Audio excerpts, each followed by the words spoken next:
Hello friends, welcome to cook with Dayalini channel. இன்றைக்கி நம்ம சூப்பரான சேப்பங்கிழங்கு காரக்குழம்பு செய்ய போகிறோம். அது எப்படி செய்கிறோன்னு பார்க்கலாம் வாங்க. வீடியோவை ஸ்கிப் பண்ணாமல் பாருங்கள். இன்றைக்கி நான் 1/4 கிலோ சேப்பங்கிழங்கு எடுத்திருக்கேன். அது நல்லா வாஷ் பண்ணிவிட்டு ஒரு 3 விசில் விட்டு எடுத்துருக்கேங்க. தோலெல்லாம் ரிமூவ் பண்ணிவிட்டு இந்த மாதிரி ஸ்லைஸாக கட் பண்ணி எடுத்துக்கலாம். இன்றைக்கி சேப்பங்கிழங்கு காரக்குழம்பு செய்கிறதுக்கு நான் ஒரு பெரிய வெங்காயம் எடுத்திருக்கேன். 150 கிராம் சாம்பார் வெங்காயம் உரித்து வச்சுருக்கேன். 2 பெரிய தக்காளியை கட் பண்ணி வச்சுருக்கேன்.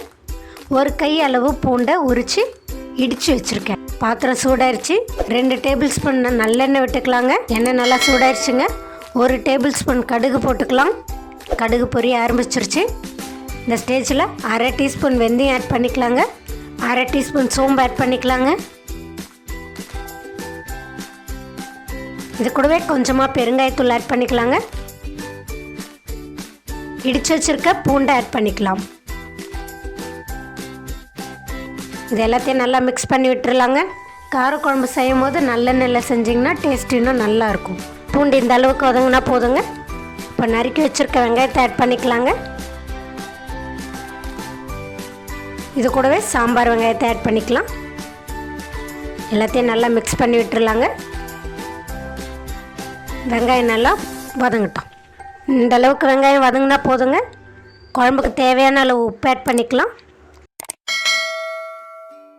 இதை நல்லா மிக்ஸ் பண்ணி விட்டுருலாங்க. இப்போ நறுக்கி வச்சுருக்க தக்காளி ஆட் பண்ணிக்கலாங்க.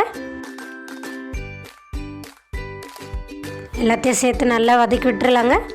தக்காளி ஒரு 2 நிமிஷம் குக் ஆகட்டும். இந்த அளவுக்கு வதங்கினா போதுங்க. இப்போ நறுக்கி வச்சுருக்க சேப்பங்கிழங்கை ஆட் பண்ணிக்கலாம். கிழங்கு ஏற்கனவே நம்ம வேக வச்சுருக்கோம். அதனால் ரொம்ப கிளறாமல் லேசாக கிளறி விடலாம்.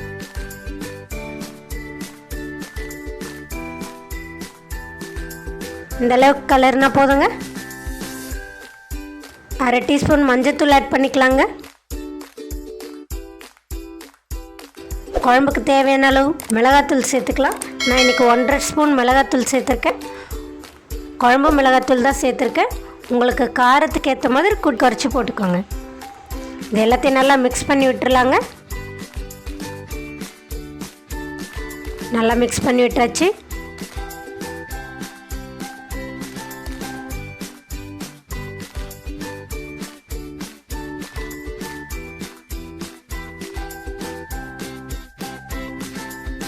ஒரு லெமன் சைஸில் புளி எடுத்து நல்லா கரைச்சி வச்சுருக்கேங்க. அதை ஆட் பண்ணிக்கலாம். குழம்புக்கு தேவையான அளவு தண்ணி ஊற்றிக்கலாங்க. இது நல்லா 10 நிமிஷம் கொதிக்கட்டும். குழம்பு 10 நிமிஷம் கொதிச்சிருச்சுங்க. கடைசியாக ஒரு கொத்து கருவேப்பிலை போட்டுக்கலாம். இதை நல்லா கிளறி விட்டுருலாங்க. அவ்வளோதான் ஃப்ரெண்ட்ஸ், நம்மளுடைய சேப்பக்கிழங்கு குழம்பு சூப்பராக ரெடி ஆகிடுச்சு. எண்ணெய் பிரிஞ்சு வர வரைக்கும் நம்ம வெயிட் பண்ணலாம். இந்த ஸ்டேஜில் ஸ்டவ் ஆஃப் பண்ணிடலாங்க. நான் இன்றைக்கி தேங்காய் துருவி வச்சுருக்கேன். அது ஒரு 2 ஸ்பூன் போட்டுக்கலாம். தேங்காய் ஆப்ஷனல் தான், வேணான்னா விட்டுருங்க. அவ்வளோதான் ஃப்ரெண்ட்ஸ், நம்மளோட சேப்பக்கிழங்கு காரக்குழம்பு சூப்பராக ரெடி ஆகிடுச்சு. அது எப்படி இருக்குன்னு சாப்பிட்டு பார்க்கலாம் வாங்க.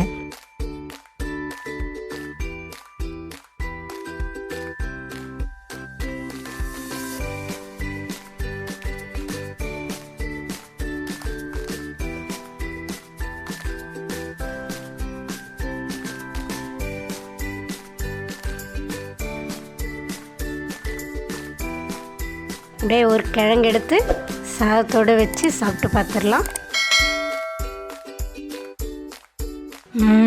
நல்லா இருக்குங்க. காரம், உப்பு, புளிப்பு எல்லாம் சூப்பராக இருக்குது. அது கூடவே அதில் இருக்கிற தேங்காய் நமக்கு வாயில் கிடைக்கிது. குழம்பு நல்லா சூப்பராக வந்திருக்கு. வீடியோவை லைக் பண்ணுங்கள், ஷேர் பண்ணுங்கள், கமெண்ட் பண்ணுங்கள், மறக்காமல் சப்ஸ்கிரைப் பண்ணுங்கள். இதே மாதிரி ஒரு நல்ல ரெசிபியோடு உங்களை நாளைக்கு மீட் பண்ணுறேன்.